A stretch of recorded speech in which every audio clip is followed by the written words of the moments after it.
Bonjour, eh bien on se retrouve encore ce dimanche et on va continuer à faire des blocs. Celui-ci, je ne sais pas s'il utilise vraiment une technique qu'on a déjà vue. Si, c'est la technique finalement du bloc numéro 1 où on utilise des bandes, sauf que là je vais utiliser des lisières. Alors c'est vrai que quand on fait du patch, une des premières choses qu'on fait quand on achète du tissu, c'est de retirer la lisière. Voilà, comme ici. Donc ça, c'est un patch butterfly que j'ai en cours avec du Tula Pink. Donc la lisière, en général, hein, d'un côté, elle a vraiment l'impression du tissu. Et puis de l'autre, elle a une bande imprimée qui peut être plus ou moins créative. Donc voilà. Et puis il y a les fameux... il y a toujours... sur la plupart des tissus, en tout cas ceux qui sont imprimés de manière traditionnelle et pas de manière numérique, vous avez les fameux ronds comme ça qui représentent l'ensemble des couleurs qu'il y avait sur ce tissu. C'est vrai que c'est assez graphique, donc c'est une bonne idée. Donc ces bandes, la lisière, elles peuvent être utilisées comme on a utilisé des bandes, par exemple pour le bloc numéro 1. Voilà, mais moi ce que je vais faire ici, c'est que je vais utiliser, je vais mélanger en fait les bandes, parce que si on n'utilise que celle-là, c'est très blanc. Comme je suis plutôt en mathématiques bleues, j'ai des bandes différentes, et je vais les utiliser pour faire une espèce de log cabine. Donc un petit peu comme on a fait la dernière fois, sauf que là, on va travailler sur un support, parce que c'est vrai que si on enlève les cushions, les coudre vraiment, en fait, les lisières, c'est compliqué parce que du coup, on perd le côté lisière. Donc, nous, on va juste les appliquer parce que ce qui est intéressant, en fait, c'est de garder cette partie-là qui est justement, comment dire, effilochée. Et je trouve que c'est ça qui est sympa à garder. Alors, ce que je vais faire, c'est que je vais préparer mon travail avec un crayon colle. Donc, je vais coller comme ça mes bandes rapidement. Et puis ensuite, je vais passer à la machine et puis je vais m'amuser à faire des points fantaisie. Donc, on retrouve vraiment l'idée du bloc numéro 1, mais un petit peu différent. Hop, allez, on va dire que c'est le carré central. Hop, voilà.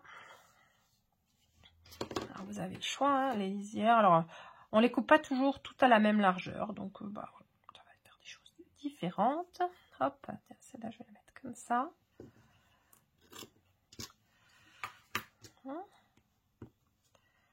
Hop, voilà. Regardez le thème curioseur, curieux.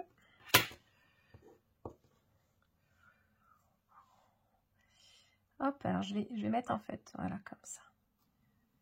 Comme ça, on va garder mon côté effiloché.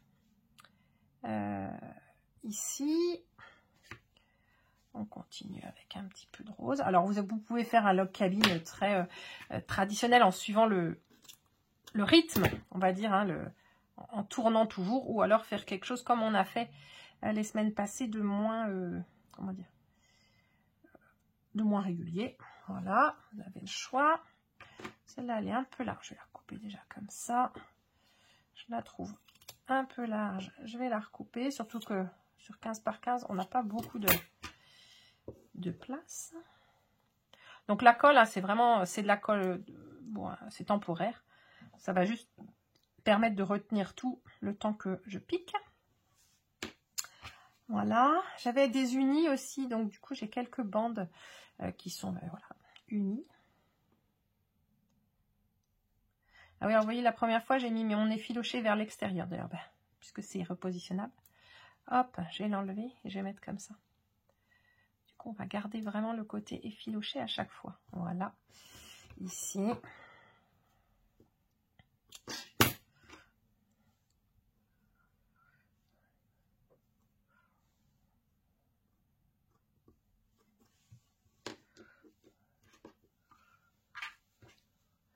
Alors voilà, je vais sélectionner des parties en fait de mes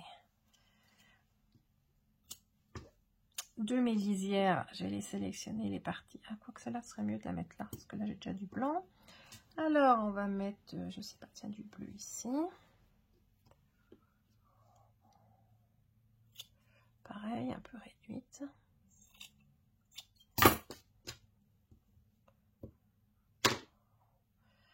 Prenez l'habitude de les garder hein, quand vous commencez un patch et que vous enlevez vos lisières, vous les mettez dans une boîte. Et hop, plein de petites choses à faire avec. Ici. Voilà, j'ai continué. jusqu'à ce que j'ai tout placé. Et puis après, je vais aller m'amuser avec ma machine. Donc, je recouvre pas énormément. Du coup, à la machine, vous avez le choix. Vous pouvez faire... Alors, ce que je vous conseille, c'est en fait de faire des points vraiment juste là au bord pour maintenir tout ensemble. Parce que c'est vrai que, vous voyez, c'est superposé sur quelques millimètres. Donc, on peut faire ça. Voilà. On peut faire voilà, des choses comme ça. Je pense que je vais partir hop, hop, hop, hop, hop, comme ça en spirale. Vous pouvez aussi faire un quadrillage, par exemple. Vous pouvez vous amuser à faire des points fantaisie. On pourrait les faire au fur et à mesure. Mais je trouve ça, aller venir à la machine, ça peut être un peu long. Donc voilà, je vais m'amuser à faire des points une fois que j'aurai mis tous mes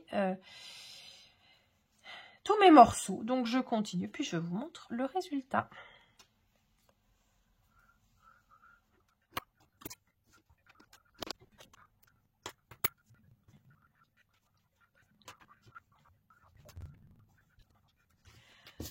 Et bien voici mon bloc fini.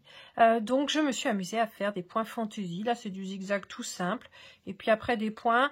J'ai pas été forcément dans l'ordre. Vous voyez celui-là, hop, il part comme ça. Ensuite j'en ai fait un autre comme ça.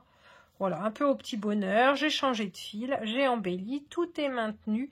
Et en plus, on a rajouté avec le fil de la texture et des motifs.